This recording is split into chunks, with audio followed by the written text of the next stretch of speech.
military occupation tonight. By Inauguration Day, there are expected to be more than 26,000 armed federal troops in Washington. No living American has seen a moment like the one we're watching now.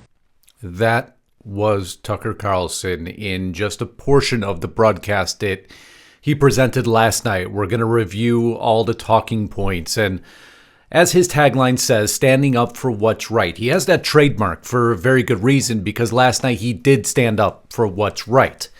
But it could have very well been his career-ending broadcast. If you're watching what's happening in social media, if you're watching how mainstream media is controlling all the narrative, everything he said last night is against what's happening right now.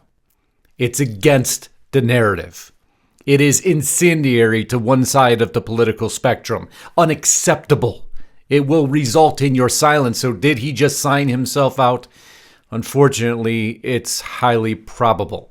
Well, if he follows suit with what's happened to everybody else, and we're going to get there rather quickly, but before I do, I'm going to ask you some favors. And I hope if you haven't joined us yet over at Mayway, you will. And why am I doing this every broadcast right now? Because as you've seen, many of your favorites are silenced overnight. They're just turned off.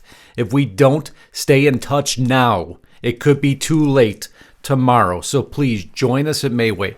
Join us at Gab. The platform is getting up and running again. Telegram. I'm going to leave all the links in my description box. If you can't find them here, go to Restricted Republic. If you can't find them there, go to Justus Knight. I put the links everywhere for these social media platforms. By the way, Parler is showing signs that it's getting back online. Here's all the posts they put up yesterday. They now control their URL. It should be coming back quickly, at least by the end of the month, according to the CEO. And most importantly, if you haven't joined us, as you see here, restrictedrepublic.com. The whole reason we created that platform so many months ago is we knew this was coming. Everything we reported on has now happened. If that's of concern to you, if that's something you want to know more about, if you want to make sure you stay in front of everything that's occurring, go to restrictedrepublic.com now. We're running a promotion not for many more days. First of all, you're going to get 14 days for free simply to check it out. On top of that, $5 a month by using discount code TRUMP at monthly checkout, $5 a month for the next 12 months. That has to end soon because we still have to support the platform, but that's your opportunity to get over there and find out why everything that's occurring was reported on so very long ago. None of this would have been a surprise to you. But I digress. I'm going to go back to Tucker Carlson now for a minute. So no matter what they are telling you, those 26,000 federal troops are not there for your safety. Instead, unmistakably, the Democratic Party is using those troops to send the rest of us a message about power. We're in charge now. We run this nation from Honolulu to our colony in the Caribbean and everything in between, very much including where you and your family live. Do not question us. Men with guns enforce our decrees. We control the Pentagon. Truer words have not been spoken, and if you don't believe that, just watch Nancy Pelosi here, virtually leading her troops. Now, I'd like to give you each a poem, but I'm not sure that we can helping us keep that oath, one that you take. But so again, I want you to be safe. We want you not to take any risks, but we want your interest. Is Nancy Pelosi now a U.S. military general? It would have you begging the question, but if you understood more of this narrative as we've covered it, don't forget the fact that the acting Secretary of Defense says there's actually no intel of an insider threat to the inauguration, which will have you begging larger questions than Tucker has to be right. As we've declared, this is simply a show of force. We have now taken over control. And don't you dare argue with us. Don't you dare.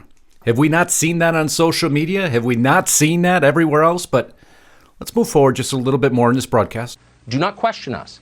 Men with guns enforce our decrees. We control the Pentagon. And indeed, they do control the Pentagon.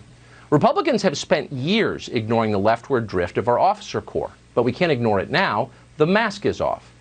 Our military leadership, the very same generals who howled at the idea of deploying American troops to stop an invasion of our southern border, those same generals sent tens of thousands of soldiers with rifles to Washington purely as a show of force on behalf of the political party they support. Now, these are very strong, forceful words from Tucker, and rightfully so. A lot of people have always used the argument that our military would be there. Well, now the officer corps has turned against us in many ways. You've seen these military leaders, these military generals go against Trump on multiple times. One, several former military leaders speak out against troops sent to U.S.-Mexico border. We don't want that. Don't do that. The same people who just sent troops to Washington, D.C. to defend against American citizens won't put troops on the border to defend against potential illegal crossings. Former commanders fault Trump's use of troops against protesters. If you want to go a step further, they were against him using troops in Washington, D.C. against the rioters there prior. That's the hypocrisy of what's occurring, and we'll just continue to show you signs of that. Those people who don't agree that we should even have a border wall says that shouldn't exist. But now we have congressional members coming out. My new bill aims, this is Richie Torres, my new bill aims to revive the Capitol Gateway Plan, a previously rejected plan to encircle the entire Capitol with a fence. They're putting a proposal out to keep them safe, to keep the elite safe, to keep the government safe. Those same members who said, Mr. Biden, tear down that border wall. Tear down the border wall, but build a wall around the Capitol to protect us. You see why I keep calling this the Hunger Games? It's going to continue on. I think it's going to be a trend now for at least the next 2 years. And somebody asks, why do you keep saying the next 2 years? Presidential election isn't for 4. Because the midterm elections are in 2 years, when we can hopefully gain back some semblance of reason and control within the House of Representatives, within the Senate. And politicize the military itself. Democrats in Congress demanded that the troops sent to Washington this week submit to a political purity test, ideological vetting, as they put it, to make certain that every soldier professed loyalty to the new regime. Not loyalty to our country, not loyalty to our Constitution, but loyalty to the aims of a specific political party.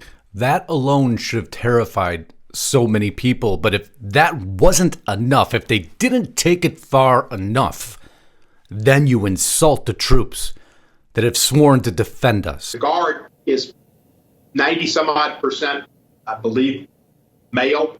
Only about 20% of white males voted for Biden. They're probably not more than 25% of the people that are there protecting us who voted for Biden. The other 75% are in the class that would be the large class of folks who might want to do something. Can you believe this is our country right now?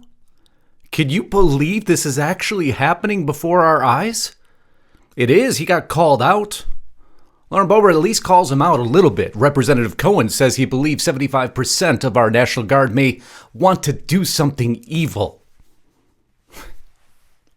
This breaks me down every time they tread into these waters.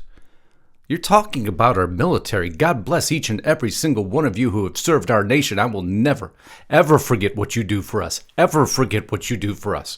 This is reprehensible that somebody's allowed to talk to you this way. And for that, I apologize. I wish I could do more. I can't apologize enough. And what happens when she stands up against him? Oh, of course, what do? They accuse her of giving tours prior to the insurrection. She comes back. She's a fighter. She's a fighter. She sends a letter back to him about the allegations and says, hey, by the way, genius, that was my family before I was sworn in that I was giving the tours to. This is a disgusting, disgusting government right now. I can't tell you how this is nowhere near what it should be, nowhere near a norm. This is what we're facing, but I'm going to go collect myself for a minute. I'm going to let Tucker take over again. Collective punishment is now the official policy of the federal government, and it's enforced by the Pentagon. You'd love at some point to ask Congressman Cohen about the implications of this. Since we've established this new standard, this new requirement of collective punishment, what other groups of Americans, Congressman Cohen, should be denounced and hurt simply because of the way they look, simply because of the DNA they were born with? One of Tucker's most dramatic statements. Are you now somebody that they're going to be targeting simply because of your belief or what you stood for, even though you never incited violence, you never got involved in damage, you never set a fire, you never broke a window, you never stole anything? Are you now suddenly the bad guy?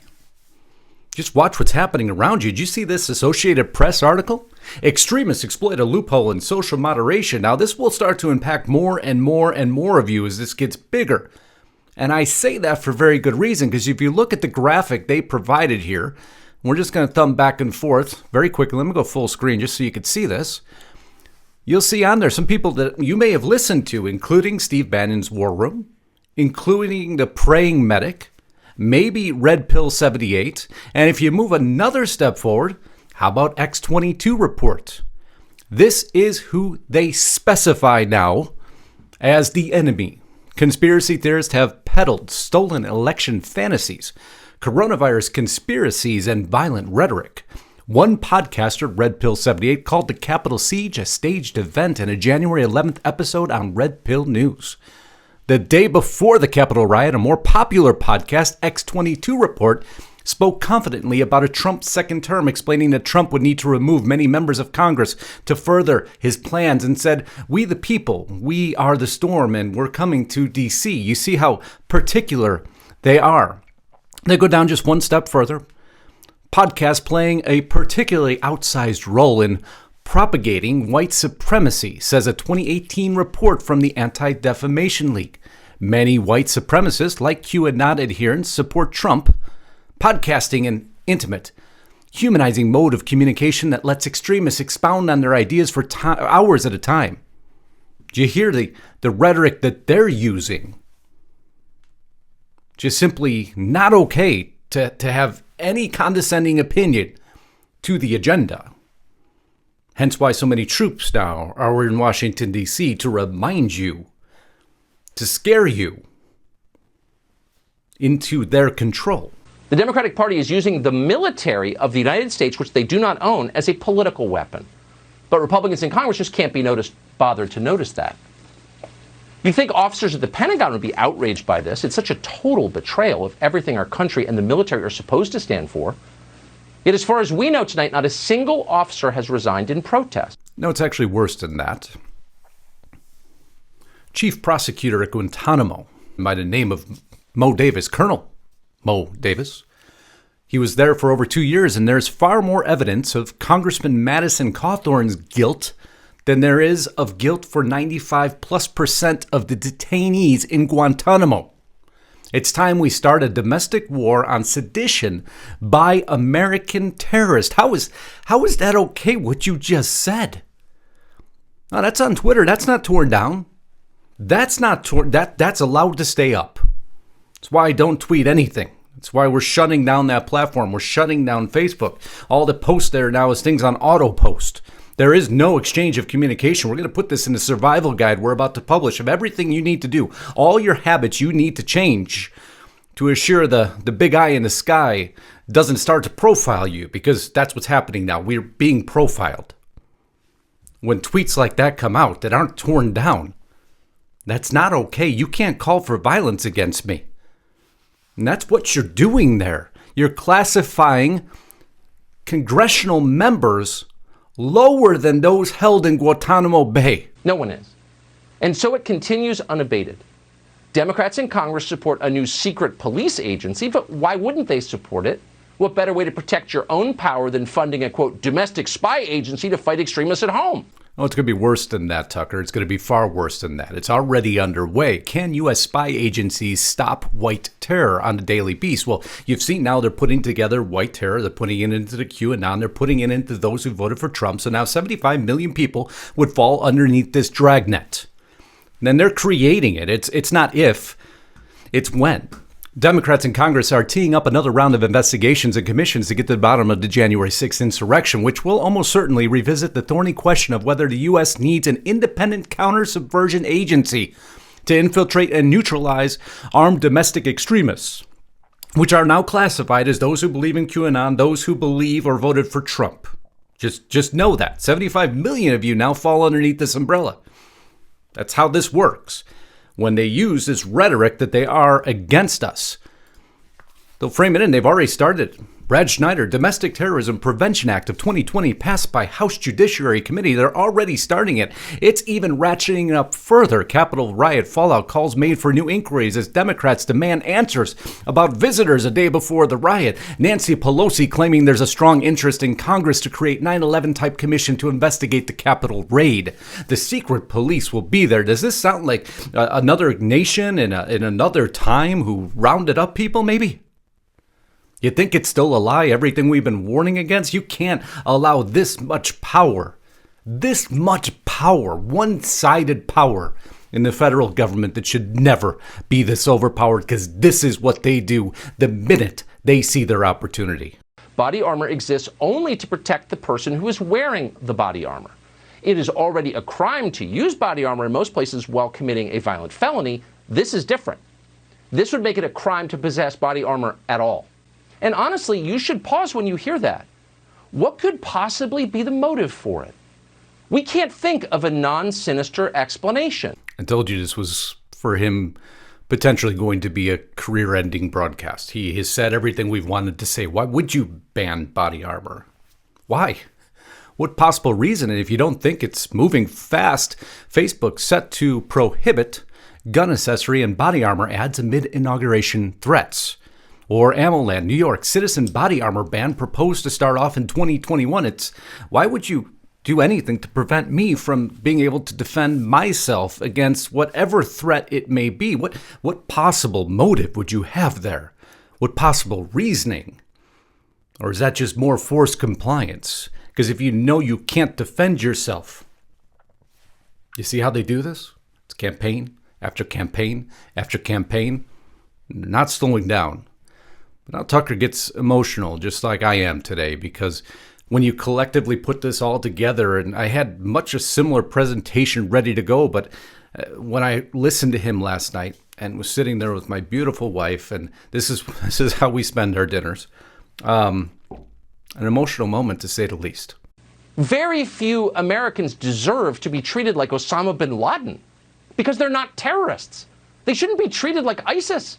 Most Americans are good people, even if you hate how they voted. We don't need a war within our borders. Stop calling for one, people in charge. Stop calling for one, people in charge. Stop calling for what you're doing. Stop moving the direction you're moving. And if you think this wasn't going to ever be foreshadowed or be talked about or be discussed, he closes with one thought. And he closes actually with something I'll just show you rather than play the clip. This was Huey Long, member of government. Sure, we'll have fascism here, but it will come as an anti-fascism movement. And isn't that what's happening today? Except, did you ever think for a moment, think for one moment, that you would be the enemy? 75 million of you probably feel that way right now. Political violence isn't a both sides issue. This is from overseas, and what's overseas, they test, and it eventually comes to our borders. I want you to listen to this article very quickly, just 2 paragraphs, and then we'll close. The violence in the U.S. Capitol is a pressing reminder of the constant threat right-wing extremists pose to society. Within less than a week, the lessons we were supposed to learn from this are already being watered down by claims from establishment figures that the left in the UK and US are capable of the same violence.